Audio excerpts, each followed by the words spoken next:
Vous m'avez fait mettre un t-shirt alors qu'il fait 32 degrés dans la pièce. J'ai dû éteindre les ventilateurs pour pouvoir tourner cette vidéo.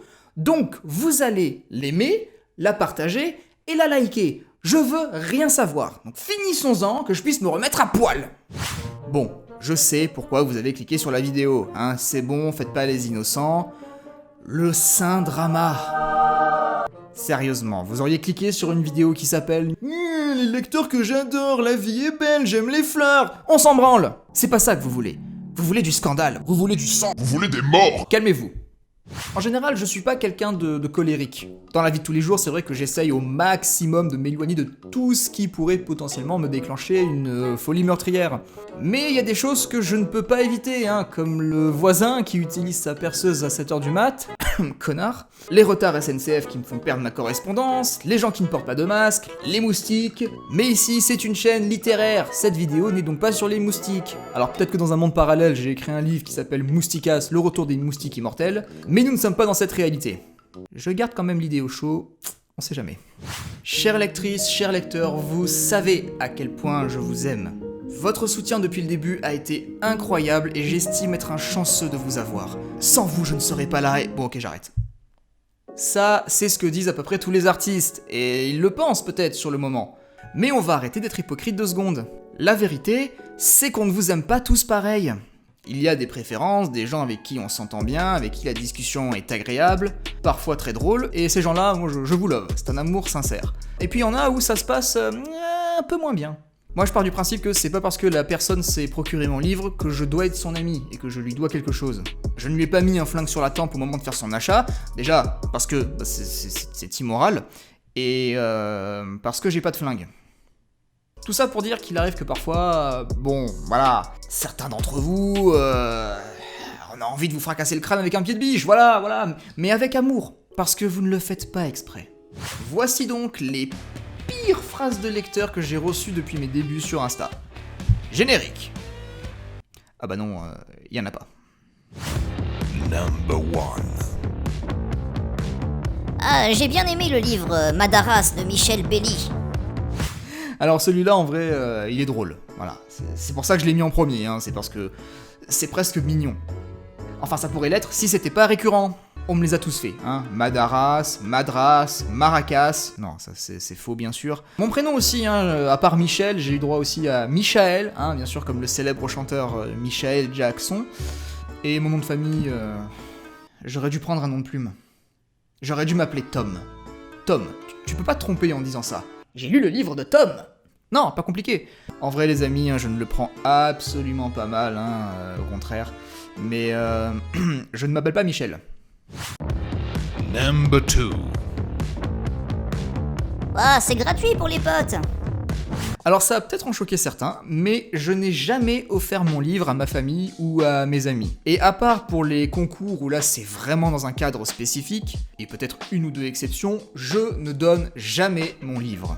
C'est un principe que j'ai depuis des années et ça j'en démordrai pas. En gros, si quelqu'un t'aime et veut te soutenir dans ton projet, alors il fait comme tout le monde. Il passe à la caisse. Pour les proches, c'est vrai que ça peut paraître déroutant, mais pour nous, bah ça nous aide à nous lancer en fait. Ça nous fait nos premières ventes, et puis si c'est sur internet c'est encore mieux, parce que du coup ça comptabilise, ça laisse une trace. Et puis surtout, en faisant ce geste, c'est surtout une marque de respect pour le travail qui a été fait. Je me souviens quand j'étais infographiste et que j'essayais d'en vivre, on me demandait sans cesse de faire des montages, des affiches, des vidéos, pour les amis, pour l'ami d'un ami, le collègue d'un ami, bref. On me disait toujours « Oh, ça te fera de la pub. Tu peux faire un geste. » Sauf que, comme personne voulait faire de gestes pour moi, eh ben j'ai fini par tout arrêter.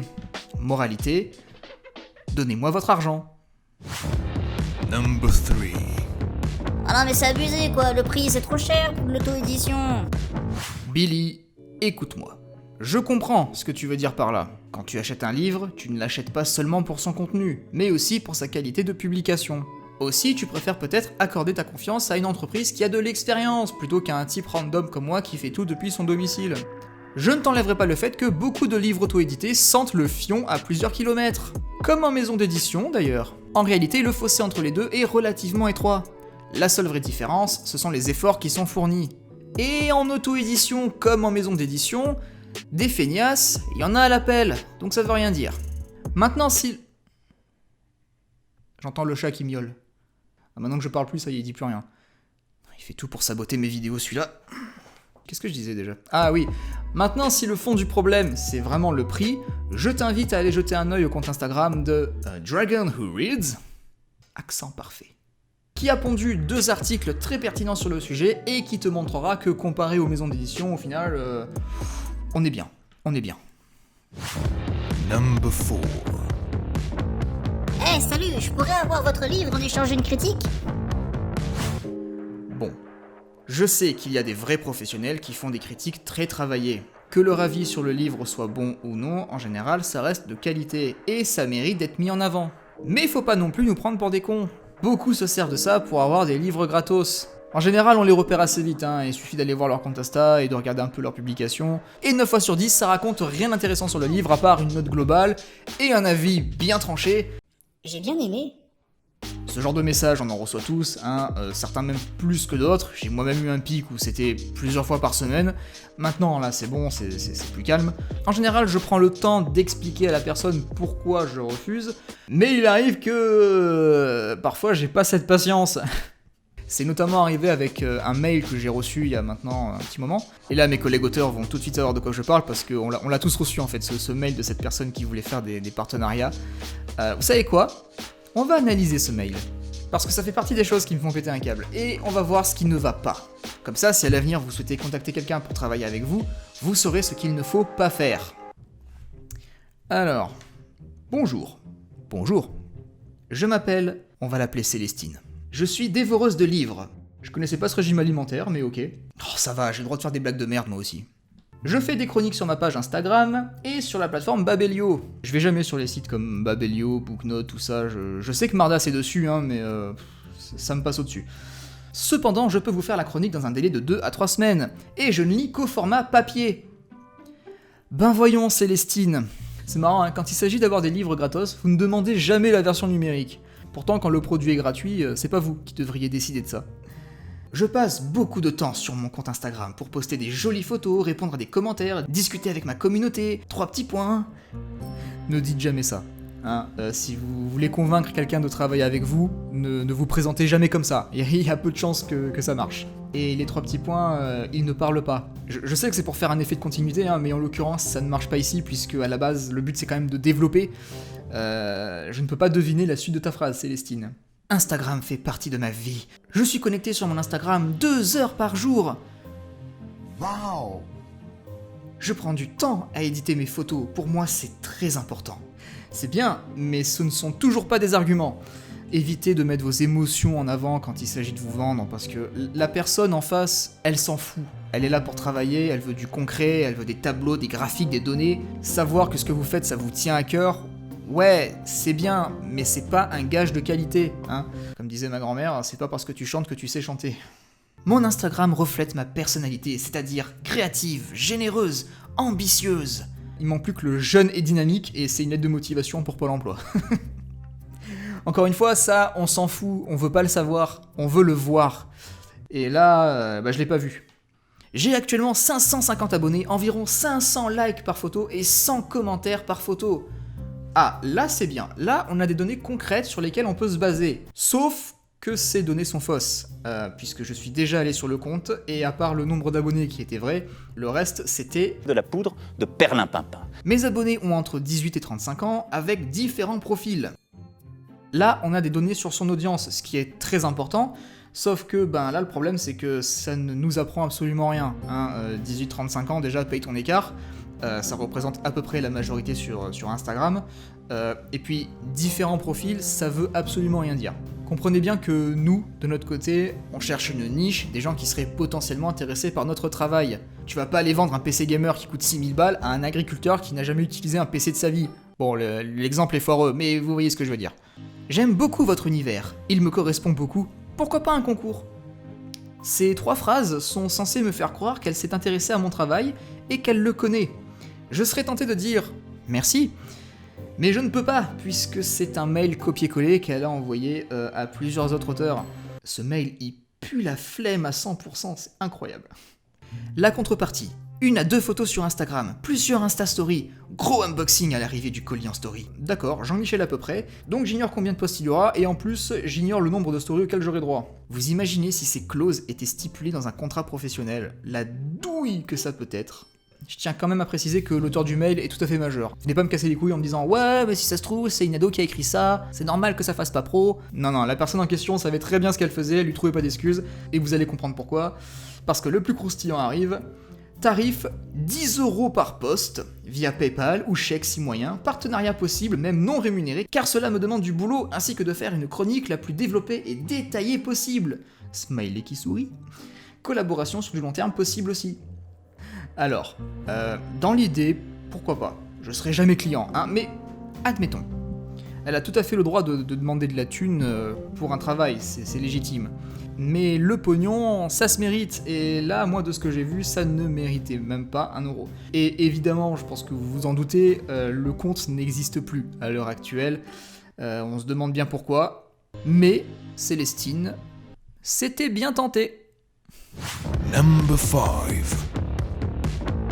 Si tu ne l'as pas vécu, tu ne peux pas en parler. J'ai jamais entendu une connerie aussi grosse pour parler de la fiction. Alors je comprends bien sûr l'idée de base, hein, c'est quand ça touche un sujet sensible, mais là encore je ne suis pas d'accord. Déjà, comment vous pouvez savoir qu'on n'a pas vécu telle ou telle chose, hein, c'est pas parce qu'on fait pas de thread sur Twitter que rien ne nous est arrivé dans notre vie. Et puis aussi, la fiction est un moyen de dénoncer.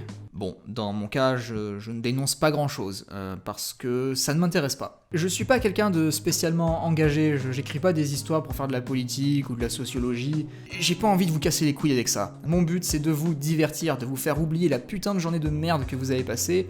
Point. C'est tout. Même si ça m'arrive de temps en temps de glisser des petits commentaires comme ça n'est pas le but de mon travail. Je préfère rester à ma place. Je suis un romancier, pas un invité sur le plateau de BFM TV. Après, est-ce que c'est judicieux d'aborder des sujets qu'on ne maîtrise pas ? La réponse est évidente. Non. Quel que soit le sujet, qu'il soit tabou ou non, le minimum à faire, c'est quand même de se documenter. Mais il faut pas non plus oublier qu'on écrit un récit qui évolue et des personnages qui avancent. On n'est pas là pour faire une thèse de 20 pages dès qu'on aborde un sujet précis, sinon c'est que vous vous êtes trompé de livre. On ne peut pas se permettre de casser le rythme de notre roman juste pour faire plaisir à 3 Jean-Michel je sais tout, qui auraient voulu qu'on aborde plus en détail un sujet qui leur tenait à cœur. On est des romanciers, pas des spécialistes. Number 6. Ouais, je suis en train de lire une scène que t'as écrite. Ouais, j'aime bien, hein, mais moi, tu vois, j'aurais pas fait ça comme ça. Ah, les gens qui veulent réécrire ton livre, ces fameux petits fils de p***. Je crois que celui-là, pour moi, c'est... Ouais, c'est le pire. C'est le pire. Quand une personne me dit ça, j'ai envie de la pousser sur l'autoroute. Comprenez, c'est comme si j'allais voir un peintre, que je prenais son pinceau, comme ça, là, que je lui arrachais des mains, et que je peignais par-dessus son œuvre en changeant les couleurs, les formes et peut-être même en rajoutant mon nom à la fin. Si vous voulez manquer de respect à un créateur, alors là vous ne pouvez pas faire mieux que ça. Je l'ai déjà répété plein de fois, mais l'œuvre d'un artiste est toujours personnelle, elle comporte ses qualités et ses défauts, et elle ne peut pas plaire à tout le monde. Et tant mieux d'ailleurs. Y a rien de pire qu'une œuvre aseptisée et politiquement correcte qui ne vise à n'offenser personne avec une histoire chiante et des personnages aussi vides qu'un téléfilm de Noël sur M6. Cette phrase était longue. J'ai déjà eu des gens en DM Insta qui se prenaient pour des bêta-lecteurs en herbe et qui me donnaient leur avis sur chaque chapitre, comme ça, gratuitement, sans que je ne leur demande quoi que ce soit, parfois même 2 ans après la sortie du livre. Ah, ça c'est pas très original, j'aurais mieux vu un truc comme ça. Je suis pas fan de cette scène, il manque quelque chose. C'est sympa, mais si le personnage avait fait ça au lieu de ça, moi j'aurais mieux aimé. Et je fais quoi avec ces informations ? Je suis censé les prendre en compte ? Je vais réécrire le livre pour ta gueule ? Ça sert à quoi concrètement de me dire ça ? Vous vous réfléchissez 2 secondes ? Je comprends pas. Entre vous, vous pouvez. Vous avez aussi le droit de me dire que vous avez aimé et détesté, c'est pas un souci. Mais venir me dire que à ma place t'aurais fait ça, t'aurais changé ça, t'aurais amélioré ça, je vois pas l'intérêt. À part te dire, Ok frère, je peux rien faire de plus. Hein, le bouquin il est sorti depuis 2 ans. C'est pas maintenant que je vais revenir dessus et changer les choses. Ce genre de remarques, je les tolère uniquement dans le cadre de la bêta lecture. C'est un peu à ça que ça sert quand même à la base. Et une fois la bêta lecture achevée, que j'ai apporté mes modifs, que le livre est fini, qu'il est publié, c'est fini, c'est fini, je ne reviens pas en arrière. Si ça vous tient tant à cœur que ça, bah écrivez votre livre et me cassez pas les couilles. Enfin bref. J'aime bien cette vidéo, ça défoule un peu, hein. Par contre, les collègues auteurs là qui se sont marrés, vous allez pas rire longtemps. Parce que j'ai prévu une autre vidéo comme ça, et c'est vous qui allez être mis à l'honneur. Et là, ça va être encore plus salé. Là, j'ai des choses à dire. Là, par contre, je préviens, je vais niquer des mères. Parce que les lecteurs, mine de rien, ils ont beau nous énerver parfois, ça reste de la maladresse. Et on les pardonne et on les aime. Mais vous, les auteurs, il y aura zéro pitié. Parce que je vois passer de ces trucs sur les réseaux, ça me... Pas maintenant. D'ici la prochaine vidéo, portez-vous bien. Des bisous. Ciao.